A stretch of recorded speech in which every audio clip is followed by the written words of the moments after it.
Hello guys, तर स्वागत आहे तुमचं एका जबरदस्त ट्विस्टमध्ये. मित्रांनो, या वल्लरीमुळे आज बाबांवरती इतकी वाईट वेळ आली आहे.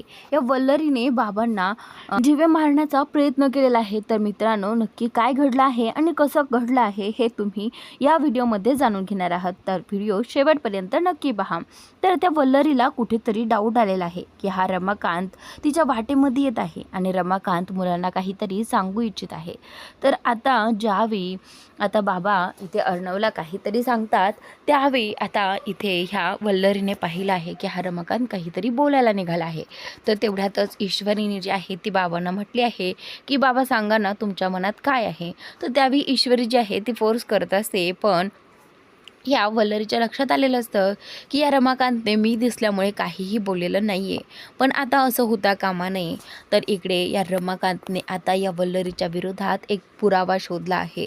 आता तोच पुरावा तो आता अर्णव आणि ईश्वरीला दाखवणार आहे आणि रमाकांत आता या ईश्वरीचं जे काही भांडं आहे ना ते सगळ्यांसमोर फोडणार आहे. पण वल्लरीला या सगळ्याबद्दल काही माहितीच नसतं. तर आता वल्लरीची मज्जा येणार आहे. वल्लरीला आणखीनही हे कळणार नाही आहे की रमाकांत जो आहे त्याने तिचा व्हिडिओ काढलेला असतो, ज्यावेळेस ती ते दागिने, जे नकली दागिने आईंच्या कपाटात ठेवत असते.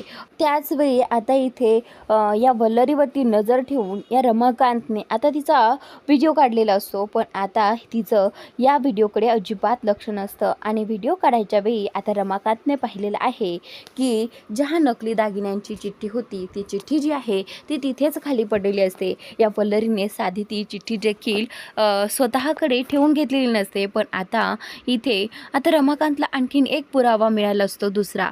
एक तर हा व्हिडिओ आणि दुसरा म्हणजे त्या सराफांची जी काही चिठ्ठी असते ना त्या दुकानाच्या नावाची, तर ती चिठ्ठी रमाकांतला मिळाली असते. तर आता रमाकांत त्या चिठ्ठीवरून सगळं काही सत्य सगळ्यांसमोर आणणार आहे आणि त्या सराफांचं आणि या वल्लरीचं भांडं जे आहे ना ते सगळ्यांसमोर उघडं करणार आहे. तर त्याआधीच आता इकडे ज्यावेळी वल्लरी जी आहे ती स्वतःच्या रूममध्ये जाते, त्यावेळी आता ती ठरवते की आता आपल्याला असं गप्प बसून चालणार नाही. आपल्याला आता पुढचा प्लॅन देखील करायला हवा. हा रमाकांत असा शांत बसणार नाही आणि त्यामुळेच आता आपल्यालाच काहीतरी पाऊल उचलायला हवं. तर आता रमाकांत जो आहे तो त्या व्हिडिओ वगैरे तो सगळं काही मोबाईलमध्ये सेव्ह करतो आणि त्याचनंतर आता इकडे रमाकांत पुन्हा आता त्या वल्लरीवरती नजर ठेवत असतो की आणखीन पुढे काही ती प्लॅन करत असेल का, आणखीन आपल्या चिंटूला, ईश्वरीला ह्या वल्लरीपासून काही धोका असेल काय.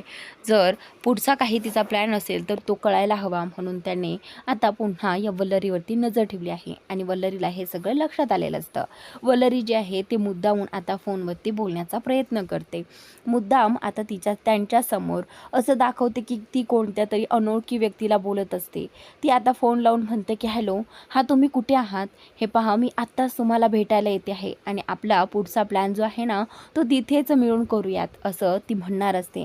कारण आता तिला या रमाकांतला फसवायचं असतं आणि त्या रमाकांतचा गेम देखील तिथेच आता त्याचा वाजवायचा असतो. म्हणूनच आता वल्लरीने रमाकांतला जाळ्यात पकडण्यासाठी हा सगळा प्लॅन आखलेला असतो. तर रमाकांत आता वल्लरीचं बोलणं सगळं काही ऐकत असतो.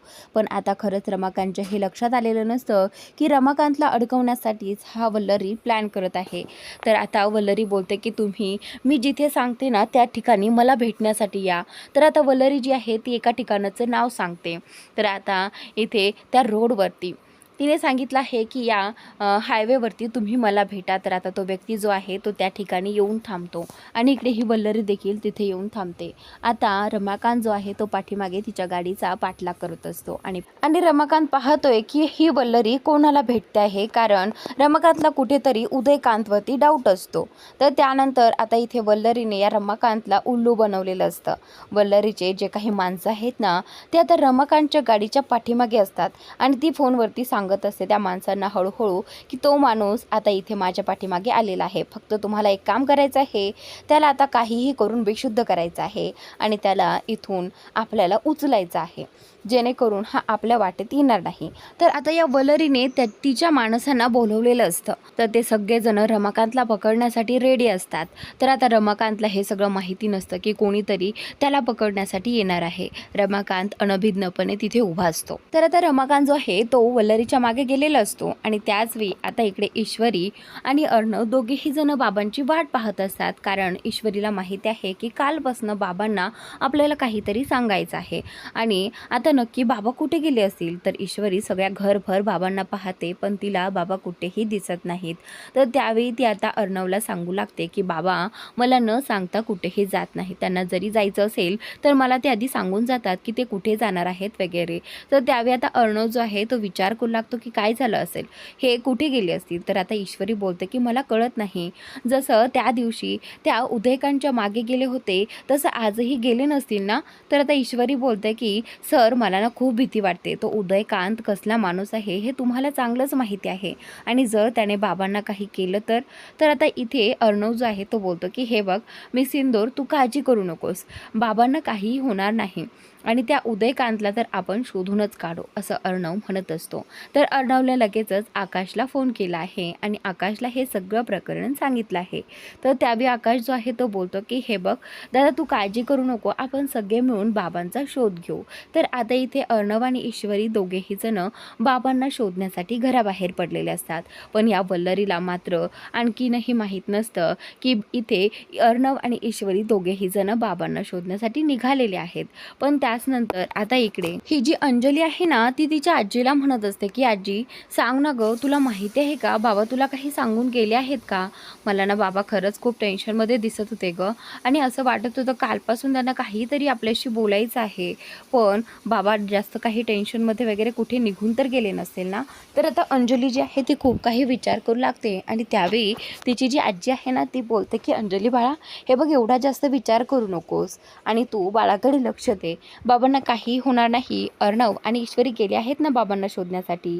तर आता इथे आई कसं बसं आजी कसं बसं इथे अंजलीला शांत करते आणि त्याचनंतर आता इकडे ही जी वल्लरी आहे ती देखील घरामध्ये कुठे दिसत नाही आहे. तर त्यावेळी आता इथे मामा जे आहेत ते बोलतात की आपल्या घरामध्ये वल्लरी ही कुठे दिसत नाही आहे आणि वल्लरीने गाडी नेली आहे का.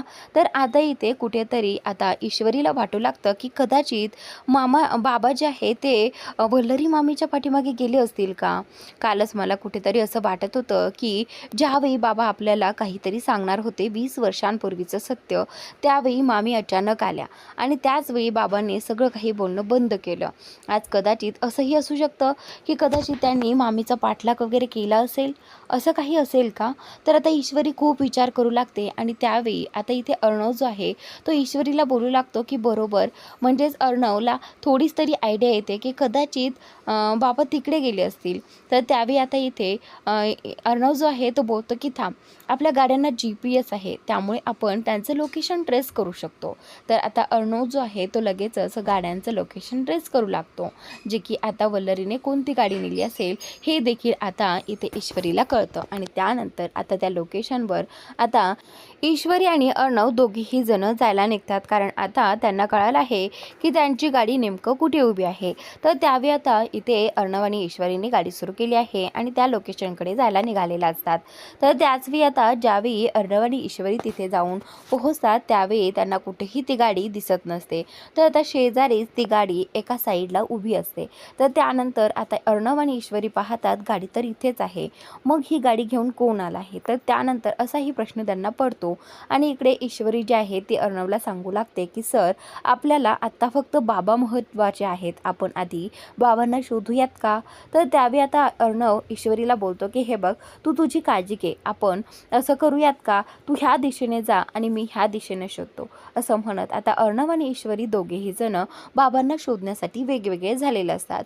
तर त्याचनंतर आता इकडे या गुंडांनीच, या वल्लरीच्या गुंडांनी बाबांना त्या ठिकाणी पाहिलेलं असतं आणि हायवेच्या ठिकाणी आता एका साईडला इथे हे सगळा प्रकार घडलेला असतो. बाबांना त्यांनी एका साईडला आणून इथे त्यांच्या डोक्यावरती एक दंडा मारलेला असतो, जेणेकरून आता इथे ते शुद्धीवरच येऊ नये म्हणून. बस. आणि त्यांना इथून उचलून बाबांना कुठेतरी गायब करायचं असतं. तर त्यानंतर आता इथे काही लोकांनी त्या वल्लरीच्या माणसांना पाहिलेलं असतं, म्हणून आता इथे लोकांना कळू नये आणि जास्त गर्दी होऊ नये म्हणून त्यांनी जरा शांतता घेतली असते. तर त्यावेळी ते काही ठिकाणी लपून बसतात आणि त्यानंतर बाबा जे आहे ते तिथेच खाली पडलेले असतात.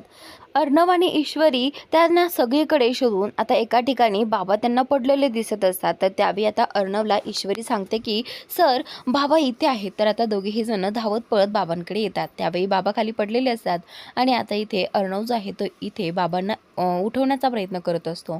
तर त्यावेळी बाबा जे आहे ते बेशुद्ध असतात. तर लगेच अर्णवने बाबांना इथे त्यांच्या गाडीमध्ये उचलून आतमध्ये टाकलेलं आहे आणि अर्णव बोलतो की चला, आपल्याला मिस इंदोर लगेचच हॉस्पिटलला जावं लागेल. तर आता अर्णवने इथे बाबांना लगेचच हॉस्पिटलमध्ये नेलेलं आहे आणि त्यानंतर आता इथे लगेचच अंजलीचा अर्णवला फोन येतो की काय झाले, बाबांचा काही शोध लागला की नाही. तर त्यावेळी अर्णवने अंजलीला सांगितलं आहे की हे पहा, काही काळजी करू नका, बाबा आम्हाला मिळाले आहेत, पण आम्ही बाबांना हॉस्पिटलमध्ये घेऊन आलो आहेत कारण बाबांना एका ठिकाणी पडले होते आणि ते जरा बेशुद्ध अवस्थेत आम्हाला दिसले, म्हणून आम्ही सगळ्यात अगोदर त्यांना हॉस्पिटलला आणलं आहे. तर आता इथे अंजली अर्णवला चौकशी करू लागते की म्हणजे बाकी काही नाही ना, बाबा व्यवस्थित आहेत ना. तर आता अंजलीला अर्णव सांगू लागतो की हो, बाबा एकदम ठीक आहेत, तर तुम्ही काळजी करू नका, आम्ही थोड्याच वेळात घरी येत आहोत, असं अर्णव इथे अंजलीला सांगू लागतो. आणि त्याचनंतर अंजली घरच्या सगळ्यांना सांगू लागते की बाबा आपल्याला सापडले आहेत आणि अर्णव आणि ईश्वरी त्यांना घेऊन येत आहेत. तर आता सगळेजण खुश होतात. पण आता अंजली बोलते की पण मला एक कळत नाही आहे की बाबा बेशुद्ध अवस्थेत त्यांना सापडले आहेत, मग बाबांना असं काय झालं असेल, बाबा अचानक बेशुद्ध कसे झाले असतील, हा विचार आता इथे त्यांच्याही मनात चाललेला असतो.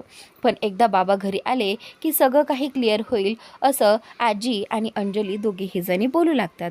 आणि त्याचनंतर आता अर्णव आणि ईश्वरी दोघेही जण याच गोष्टीचा विचार करत असतात की खरंच बाबा तिथे गेले कसे काय आणि कशासाठी गेले होते बाबा, आणि हे असे बेशुद्ध कसं काय झाले आणि त्यांच्या डोक्याला हा मार लागलाच कसं काय, कारण त्यांच्या डोक्यावर जो आहे तो एका गुंडाने रॉड घातलेला असतो आणि त्यामुळे त्यांना जखमही झालेली असते आणि म्हणूनच बाबा जागेवर बेशुद्ध झालेले असतात. तर आता अर्णव आणि ईश्वरीच्या डोक्यात काहीतरी विचार चालू असतो की हे सगळं कोणी केलं असेल आणि का केलं असेल. तर आता ईश्वरी अर्णवला म्हणते की या सगळ्यामागे कुठे तो उदयकांत तर नसेल ना, जसं की बाबांनी त्यांना त्या दिवशी पाहिलं होतं. मला तर बाबांवरती पूर्ण विश्वास आहे. मला असं वाटतं की नक्की बाबांनी त्या दिवशी उदयकांतलाच आपल्या घराबाहेर पाहिलं असावं आणि म्हणूनच आज बाबा त्याचा पुन्हा पाठलाग करत इथपर्यंत आले असावेत. तर आता ईश्वरीच्या डोक्यात जे काही येत होतं ती अर्णवला ते सांगत होते. तर आता अर्णव देखील या गोष्टीचा पूर्ण तपास घेऊन बाबांना सगळं काही विचारपूस करणार आहे की तुम्ही तिथे कशासाठी गेले होते आणि तिकडे हे सगळं तुमच्याबरोबर का घडलं, हे सगळे काही प्रश्न उत्तर तो बाबांना विचारणार होता. तर मित्रांनो, आजचा भाग इथे संपतोय, पुढील भाग नक्की पहा.